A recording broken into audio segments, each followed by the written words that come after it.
getting into a top business school. Kellogg, Booth, and London Business School were the three in my list that I always have had a dream for. And growing up, my dad, who's always had this dream of getting into a top business school, has really pushed me hard. So, Kartik, what do you think were the gaps in your profile which made you think if these top schools are achievable also for you or not?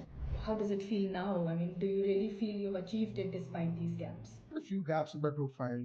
Number one, my GPA out of aerospace engineering defense state was not something that most top schools would have translated into the average GPA that they need for an admission to some of the top schools. Second, my GMAT score was at 91st percentile. Again, the average score for anyone who's applying to a top school is about 96 or 97 percentile, which can be really difficult again. So from an academic perspective, which is one of the big parameters for them, I'm already at a disadvantage.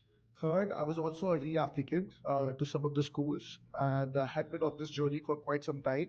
So keeping up with that momentum of self-discipline along with motivation was something that I had to really be careful of and be more attentive toward how to manage everything along the experience. And the fourth key thing for me was a non-traditional background. I'm coming from manufacturing, complete on-the-ground job of production management to a manufacturing engineer, quality engineer. This is not something which is a strategic role sitting with board of directors or a consulting role where I'm advising CEOs. This is something which is on the ground job, and that's something which I think made a little bit of a disadvantage in terms of interviews or storyline as well. Which is something that you should really depend on is the experience of the consultants.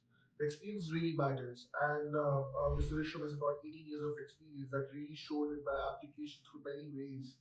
Something that's really important is, as you think about it, right? Someone who studied the whole industry, whether it's talking to the admissions committee, the directors of universities, or the students that have applied over the years, and how the overall requirements have changed and how that shapes the perspective of all the AdCom committee members is something that's going to be really critical. And that's something that has really effectively helped me in my overall journey in the application process as well.